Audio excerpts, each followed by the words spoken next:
বসুদেব মহারাজ দাদা এই একটা ফটো মানে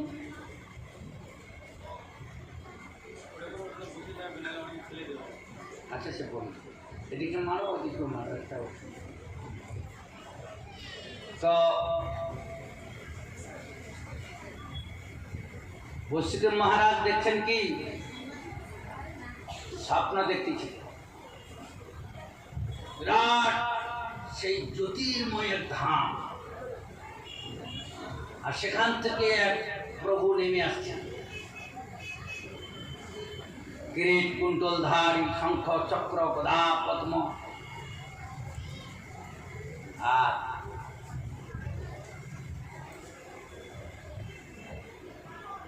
সেই জ্যোতিটা আস্তে আস্তে ওই কারাগারে জানালা দিয়ে কারাগারে প্রবেশ করে প্রবেশ করার পর বসুদেব মহারাজ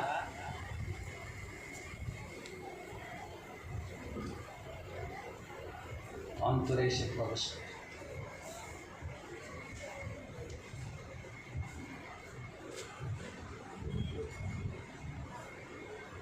বসুদেব মহারাজ দেবকী শোন শোন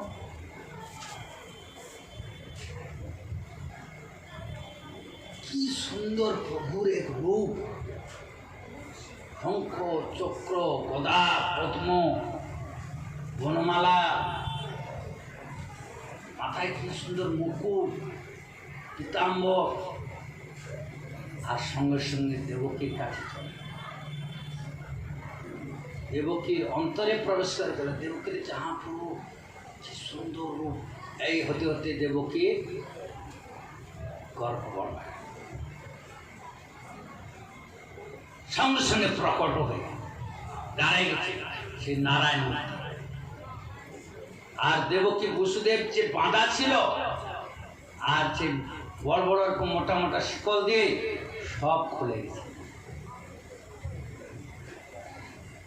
দেবকী বসুদেব হাত জোড়ে বসে প্রভু আমাদের ভয় করছে তোমায় দেখে কেন আমার ছয়টা পুত্রকে কংস মেরে দিছে আর এখন যদি কংস জানতে পারে তাহলে তোমাকে মেরে দিবে কিন্তু এই যে ভগবান মায়েরা যত ছেলে বড় হোক যত বিদ্বান হোক পুলিশ হোক আর অফিসার হোক তার কাছে কোনোদিন হাত জোড়ে না হাত জোড়ায় তোমার বেটা ওই ল্যাংটা পেটটা তো ছোটবেলায় যে আদর করে ডাকতো সে যে বড় অফিসার হয়েছে মায়েদের কাছে ওটা মনে হয় কিন্তু এখানে বসুদেব দেবকী হাত চলছে কারণ নারায়ণ বলছে দেবকী বসুদেব আগের জন্মে কৃষ্ণের সুতরূপা ছিল শতরূপা তারা বিবাহ করে আর বলছে আমরা যে বিবাহ করলাম আমরা যদি সংসার করব তাহলে আমার পুত্র হবে না পুত্রী হবে না আমাদের পুত্র লাগবে বলে পুত্র লাগবে তাহলে ভগবানের কাছে আমাদের প্রার্থনা করতে হবে তারপর আমরা সংসার করব তাহলে আমরা এখন তপস্যা করি চলো হিমালয়ের তলে সে পবিত্র নদীতে স্নান করে গাছের পাতা ফল আদি খেয়ে আমরা ভগবানকে সন্তুষ্ট করি তারপরে তার আশীর্বাদ নিব তারপরে পুত্র নিব তাহলে ভাগবত যদি এই সূত্র হয় আমরা যেরকম প্রায়ত এখানে সব সংসারী লোক আছি আমরা কি বিবাহ করে এরকম কোনো ঠাকুরের আশীর্বাদ ধ্যান তপস্যা আদি কোনোদিন প্রার্থনা করি যে আমার পুত্রটা ভালো হবে ভগবানের মতন হবে সাধু হবে মহাপুরুষ হবে তপস্যা করে তারপরে নেই তাহলে আমাদের চলার পথে ভুল হচ্ছে না ঠিক হচ্ছে এই যে কালকে আমাকে একজন নামছে একটা মা বলছে যে আমার একটা পুত্রী বাবা আশীর্বাদ করে আমার একটা পুত্র আমি তাহলে ঠিক আছে তুমি নবদ্বীপ গঙ্গা স্নান করে মহাপ্রভুর কাছে আশীর্বাদ নিয়ে আসো, আর পুরীতে স্নান করে সমুদ্রে জগন্নাথের প্রসাদকে জগন্নাথকে আশীর্বাদ নিয়ে আসো। বলে আমার সময় নেই। আমি যাও যাও।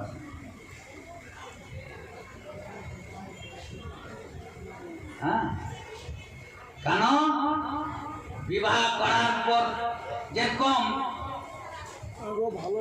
খেতে খেতে ধান আদি গম বুনতে গেলে নাঙ্গল চালায় ভূমিটাকে পাকাইতে হবে, সার দিতে হবে, কঙ্কর পাথর জঙ্গল ঝাড় ফেলতে হবে, তারপরে বিচন দিতে হবে।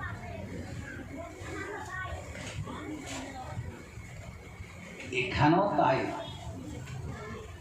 বিবাহ করার পর তার দেহটাকে পবিত্র করতে লাগবে।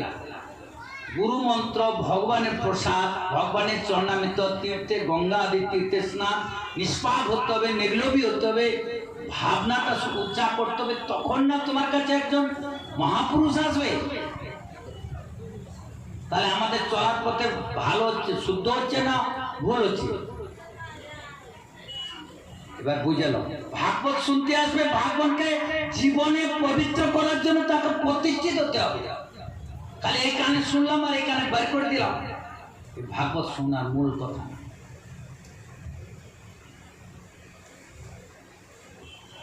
কৃষ্ণের সুতরপা যখন ভগবানের ওখানে তপস্যা করে দর্শন পেলেন, ওই নারায়ণ রূপ তাকে দর্শন দিয়েছিল। আর সেই কংস কারাগারে যে আসছে, সেই জন্য তাকে সেই রূপ দেখালো। বলে দেবকী বসুদেব, এই জন্মের নাম হচ্ছে দেবকী বসুদেব, আগের জন্মে বিষ্ণু শতরূপা। বলে দেখো এই যে রূপটা দেখালাম কেন বলতো? তপস্যা করে তোমাকে এই রূপ দেখাইছিলাম না? বলে হ্যাঁ, আমি যে আসছি সেই জন্যই দেখালাম। বলছে প্রভু, আমরা সহ্য করতে পারছি না তোমার এই রূপ, তুমি তাড়াতাড়ি বালক হয়ে যাও, ছোট্ট হয়ে যাও। ভক্তের মনোবাসনা তো ভগবান পূরণ করে। সঙ্গে সঙ্গে ওই যোগমায়াকে ভগবান আদেশ করে দিল। যোগমায়া ওইদিকে গোকুলে নন্দালয়ে যশোমতী মা একটা গোপালের জন্ম দিয়েছে অষ্টমীর তিথিতে। এই যে এবারে জন্মাষ্টমী 2 দিন আসলো, শুনে রাখো আর একটা কথা, জন্মাষ্টমী করো, চাই দুর্গা অষ্টমী করো, চাই শিব চতুর্দশী করে, কোনো ব্রত করো, সব সময় গোস্বামী বৈষ্ণব মন্ত্র পালন করবে। কারণ একটা হলো শুদ্ধ মদ আছে, একটা বৃদ্ধা মদ আছে। এটা সাধারণ লোকের ব্রাহ্মণ টাম্মন গুলো বুঝাবে না। প্রায় ব্রাহ্মণ গুলো আসরিক মতো পূজা করে, তাতে তোমার ফলটা অসুররা পাবে, ব্রতের ফলটা অসুররা নেবে, আশীর্বাদ তো আসরিক আশীর্বাদ আসবে। এবার জন্মাষ্টমী আসলো 26 তারিখে সকাল 7:30টায়, আর পরের দিন 27 তারিখে জন্মাষ্টমী ছিল সকাল 7:30টা পর্যন্ত। আর রোহিণী 26 তারিখে রোহিণী নক্ষত্র ছিল না। জন্মাষ্টমীর মূল হলো রোহিণী নক্ষত্র, নক্ষত্রের তেজ বেশি, তিথির থেকে নক্ষত্রের তেজ বেশি। পরের দিন রোহিণী নক্ষত্র ছিল, সেই জন্য ওই প্রথম দিন হলো বৃদ্ধা হয়েছিল। সকালে সূর্যোদয় তিথি ছিল না, যে তিথি সূর্য ওঠার সময় থাকে না ওই তিথি বৃদ্ধা। এ তো 7:30 মানে হলো 1.5-2 ঘন্টা পরে আসছে। অনেক সময় মাত্র 10 মিনিট, যদি 1 মিনিট বলছে, 1 মিনিট যদি তিথি থাকে না সেটা অশুদ্ধ হয়ে যায়, হয়তো 2 ঘন্টা। একটা উদাহরণ দিলে বুঝতে পারবে। গান্ধারীর 100 পুত্র ছিল, যখন কুরুক্ষেত্রে যুদ্ধ হলো একটা পুত্র বাঁচে না, তখন গান্ধারী প্রশ্ন করেছিল, কৃষ্ণ আমি কি কোনো পুণ্য কাজ করি নাই যে আমার বেঁচে থাকতে থাকতে 100 পুত্র মারা যায়? বলছে মা গান্ধারী, তুমি যতগুলো ব্রত করেছো আসরিক বেলা, সেই জন্য তোমার পুত্রদের স্বভাব হচ্ছে সব আসুরি, সৎ বুদ্ধি একটা কারোর নেওয়ার তার ক্ষমতা আছে। সত্য বলছে, গুরুদেবও বলেছে, ভীষ্ম পিতাও বলেছে, হ্যাঁ, সবাই কৃষ্ণ পূজাতে গেছে, স্বয়ং ভগবান। দুর্যোধন তার কথাও মানে না, ওর জন্ম নক্ষত্র সব ভুল। আজকে আমাকে এই বিকালবেলা এখান থেকে প্রসাদকে শুনছে, একটা ফোন আসছে, তার নাতি হয়েছে। কোন তিথি পাইছে মহারাজ? আমি তিথি পাই না, যোগও পায় না, আর কালবেলাও পায় না, জন্মের গর্ব।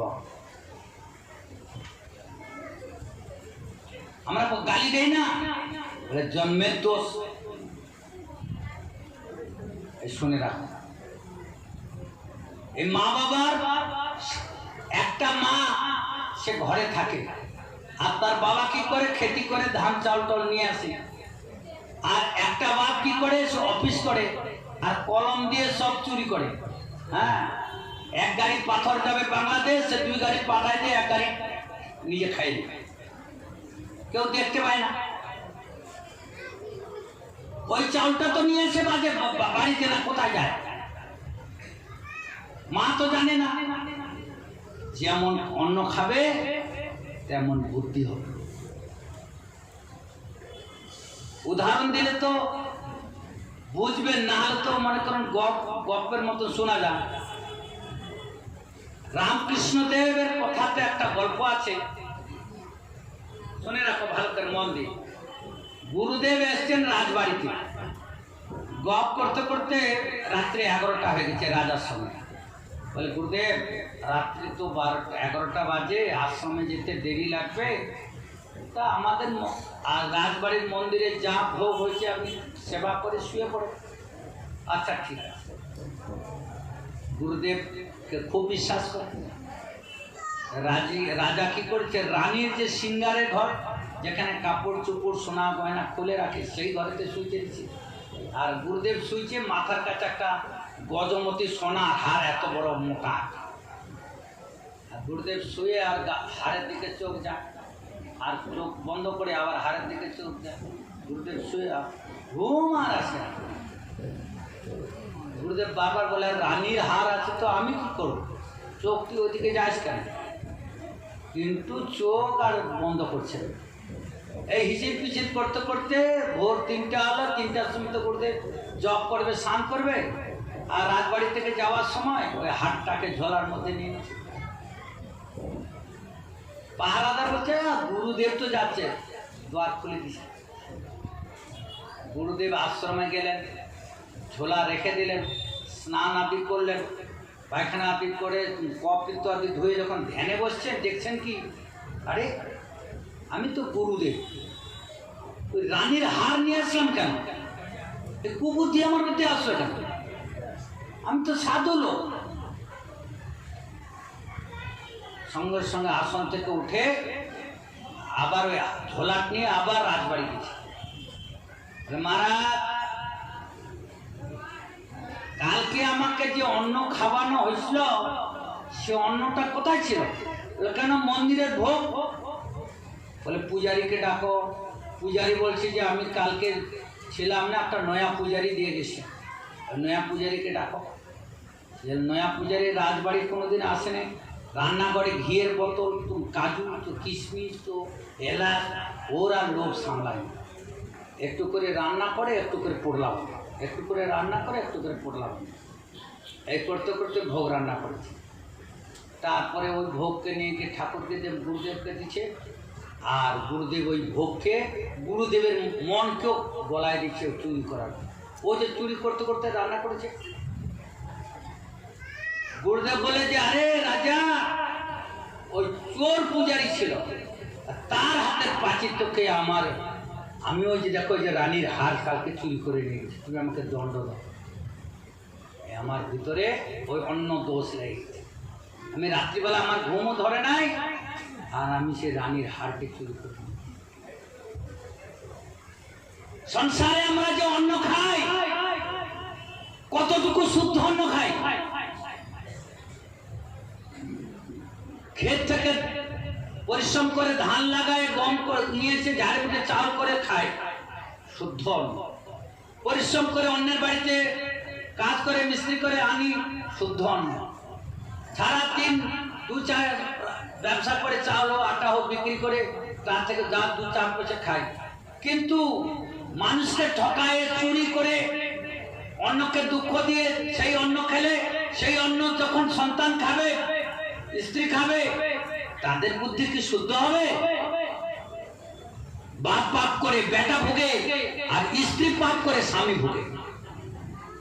স্ত্রী ভাবছে আমি লুকিয়ে লুকিয়ে পাপ করলাম, এই ছেলেটা তো আমার বাবুর কি তার সে মাই জানে।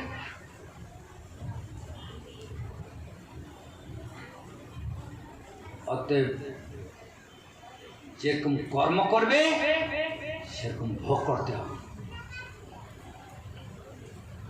এতটুকুও ভগবানের বিচার যাবে না।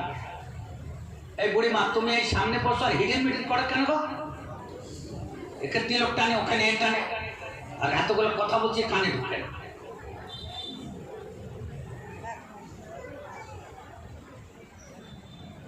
আরো উদাহরণ শুনে রাখো, ধৃতরাষ্ট্র অন্ধ কেন হলো? ধৃতরাষ্ট্র আগের জন্মে রাজা ছিল, মৃগিয়া করতে গেছে। মৃগিয়া মানে রাজকার্য করতে করতে মাথাটা গরম হয়ে যায়, একটু জঙ্গলে একটু খেলাধুলা করছে, হরিণের পিছনে দৌড়াই, এমন করলে মনটা ফ্রি হয়, তারপরে আবার রাজকার্যে মন লাগে। অনেক সেনা সামন্ত নিয়ে গেছে জঙ্গলে, সে ঘুরে আস্তে আস্তে রাত হয়েছে, আর জঙ্গলের রাস্তা অন্ধকারে দেখা যায় না। একটা গাছের গোড়ায়, শীতের রাত ছিল, ওখানে গোড়ার কাছে রাজা বসছে, মন্ত্রী বসছে, সব বসে জঙ্গলে কাঠ পাতা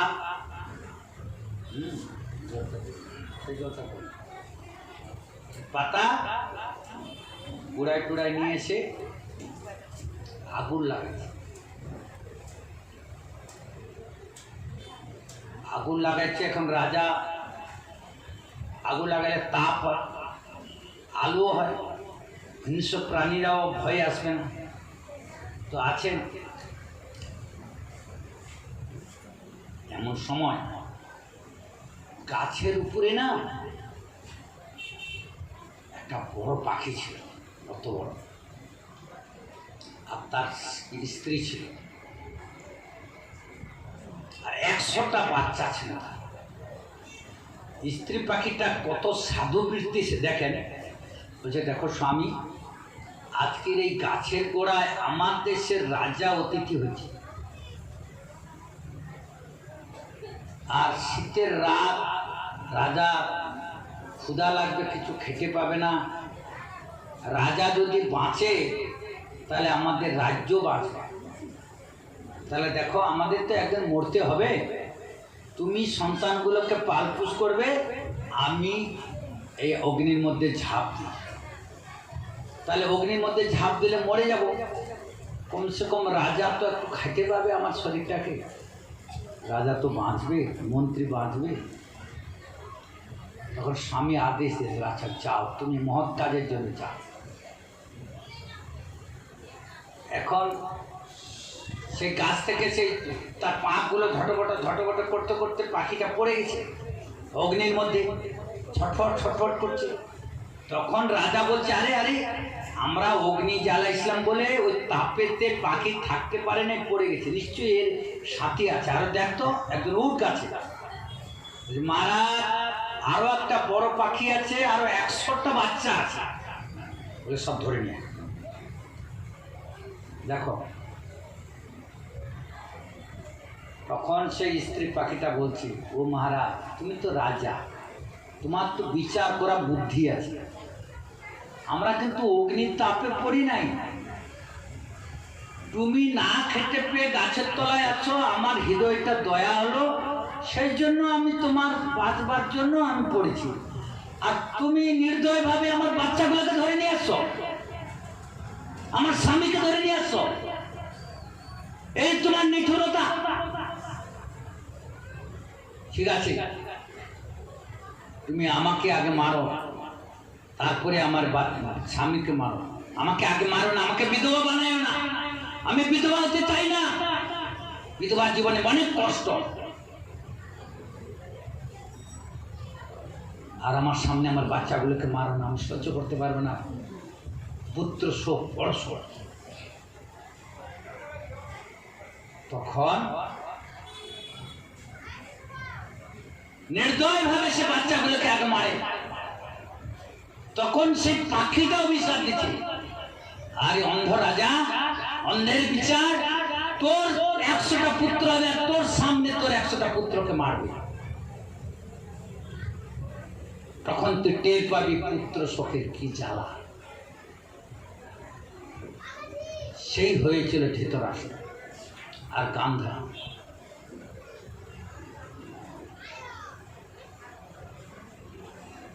আমরা ভাবি কি মহারাজ চলে গেল, সাধু মহারাজ চলে গেল, আমরা যা খুশি তাই করলাম, স্বামী কাজে চলে গেল, ঘরে যা খুশি করলাম, আর বাবা মা দেখতে পেলো না, রাত্রে দোকান বন্ধ করে রাস্তা ধারে আড্ডা মারলাম, অনাচার জীবন যাপন করলাম, যা খুশি মনে আসলো তাই করলাম, এক বিন্দু রেহাই পাবেনি, এক বিন্দু রেহাই পাবে। যেমন কর্ম করবে তেমনি ফল। স্কুলে গিয়ে মাস্টারমশাইকে ফাঁকি দিয়ে ছাত্রগুলো পড়াশোনা করে না। মাস্টারমশাই কি আসে যায়, পিতামাতা টাকা খরচা করে দেয়, তার কি আসে যায়? তোর জীবনটা অন্ধকার। ভাবছে যে বাবা মার কথা শুনলাম না, মাস্টারমশাই কথা শুনলাম না, বিড়ি খেলাম আর গাঁজা খেলাম আর মদ খেলাম, বাস খুব জমিদার হয়ে গেলাম, সাতটা জীবন ছেঁচড়া হয়ে যায়। একই জিনিস, কথায় না বড় হয়ে গুণে বড়। তো আমরা পূর্ব প্রসঙ্গে যাই। দেবকী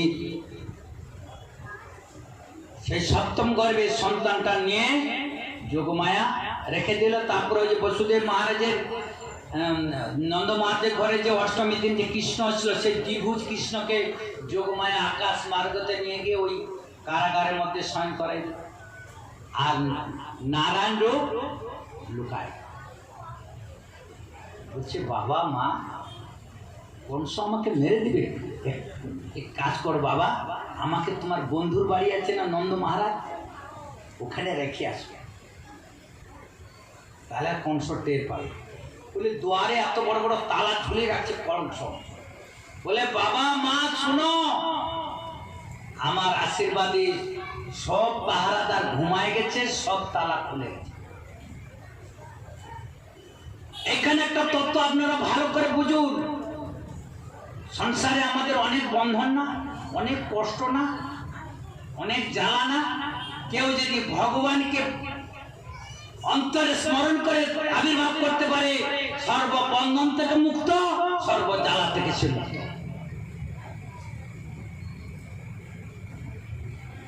ভগবান হলো সর্বশক্তিমান, কর্তুম, অনন্তা কর্তুম, সঈশ্বর, তার নাম ঈশ্বর। তার কৃপায় ভক্তের সর্ব অমঙ্গল চলে যায় আর মঙ্গল হয়। মঙ্গলম ভগবান বিষ্ণু, মঙ্গলম মধুসূদন, মঙ্গলম পুণ্ডরীকাক্ষম, মঙ্গলাতনয়ং হরি। ওখানে একটা কথা ছুটে গেল, যখন দেবকী বসুদেবের সে কংস কারাগারে দেবকী ছিল, সব দেবতারা এসে গেছে, তাকে স্তব করছিল, প্রণাম করছিল, সেই তাকে গর্বস্তুতি বলে। হ্যাঁ, এদিকে বসুদেব মহারাজ কানাইকে নিয়ে ঘর থেকে বাড়ালেন। ভাদ্র মাস, কৃষ্ণপক্ষ, অন্ধকার পক্ষ, আর গড় গড় করে বৃষ্টি হচ্ছে, চতুর্দিকে বজ্র পড়ছে, কি ভয়ঙ্কর রাস্তা। বসুদেব মহারাজ চিন্তা করছে কেমন করে যাব, কিন্তু ভগবানের সবই পাহারাদার আছে। বড় একটা সর্প এসে, সেই পঞ্চমুখী সর্প, আর এসে এসে ছাতা হয়েছে। সে কে? ভগবানের অনন্তদেব। যত বৃন্দাবনে আদি লীলা হয়, সব ভগবানের সেই অনন্ত দেবের খেয়াল সব। তো সে বৃষ্টি আর গায়ে পড়ে না বলে রাস্তায় মায়েরা তো যে টর্চ লাইট দেখে দেখে আসে,